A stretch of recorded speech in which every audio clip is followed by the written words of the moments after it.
If you've jumped straight into this part of Lesson 1, you'll need to open the file amazing2.sib, which is in the Lesson 1 folder inside the Core Resources folder that you copied to your hard drive.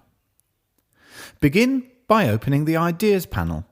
To do this, click on the View tab and then find the Panels group and choose Ideas. By default, the Ideas panel opens docked on the left of the Sibelius 7 window. You can drag it away and resize it by dragging its top or bottom edge if you'd prefer it not to take up quite so much space. The Ideas panel has many uses, and by the time you've finished Lesson 5, you'll have learned most of them. In this lesson, we're going to use it as a source for ideas. Usually, it has literally hundreds of ideas in it, but to keep it simple, in this instance, it has just 2. You can click and hold on each idea to hear it previewed.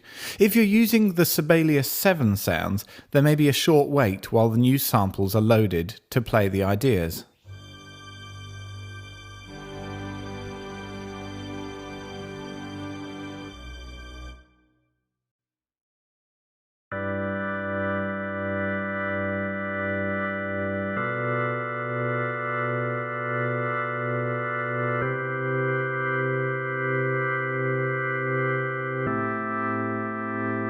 Before you can copy that funky organ part into Sibelius, you're going to need to have that instrument somewhere in your score.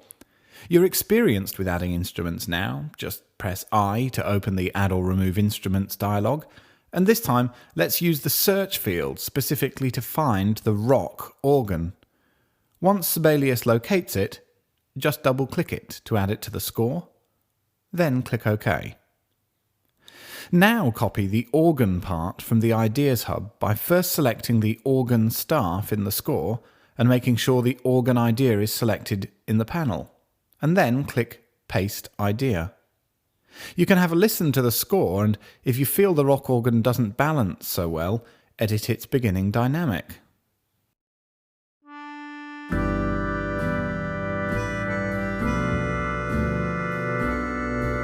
To increase the emotional weight of this arrangement of Amazing Grace, let's create a cheesy modulation up a semitone for the second verse. To do this, make a passage selection that includes all of it. Again, you may find it easier to work in panorama view at this time. To transpose everything, including the key signature, you need to convert the passage selection to a system passage. Click on the Home tab, and then the System Passage button, which is in the Select group. The selection will change to purple. Now we can perform the transposition. Click on the Note Input tab, and then find the Transpose button in the Note Input group. In the resulting dialog box, simply change the options to those shown: interval, up, minor/diminished, and second. Check the Change Key at Start option and uncheck Use Double Sharps/Flats. Then click OK. Let's listen to our cheesy modulation.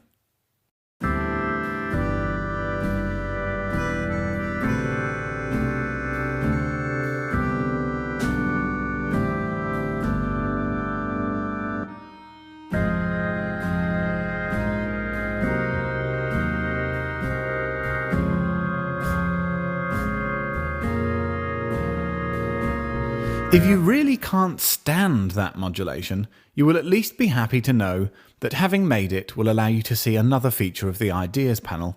Let's add the other idea you found there, the string section. Begin by adding the string section to the score. You can probably work out how to do this yourself by now, but if you've forgotten, begin by pressing I for instruments. Don't forget, if after adding more instruments your score is a little cramped for space, you can optimize staff spacing under the Layout tab. Before we paste the string idea into the score, we're going to change just one setting. By default, Sibelius transposes ideas when copied into the score to fit the comfortable range of the instruments that they're copied into.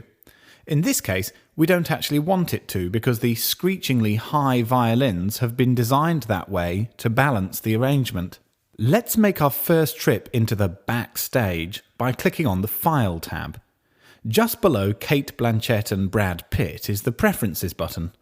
In the resulting dialog box, click on the Ideas entry in the list and then uncheck Transpose by Octaves to fit within instrument range.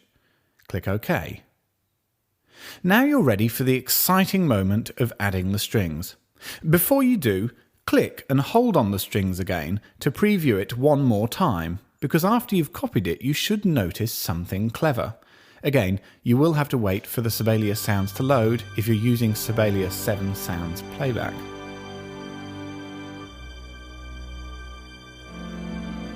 With the strings idea still selected, select the first violin in bar 17 and then paste the idea in from the Ideas panel. Now, play back the score again from bar 17. What do you notice?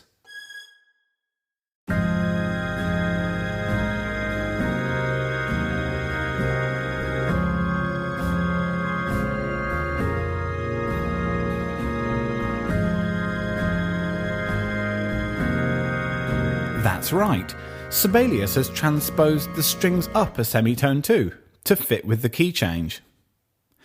There are just a couple more changes you can make now to complete your arrangement. First, find the string parts in bar 17. In some of the parts there are arco markings. Double-click these to edit them and change them to pits. If you then highlight these 3 staves and press play, you can hear just these 3 instruments play back. Sibelius has even changed the playing sound to pizzicato.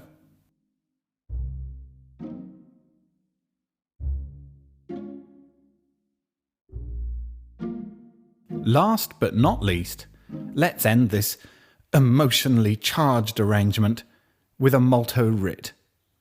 Select the last 2 bars in the piece, press L to open the lines gallery, and locate the molto writ line.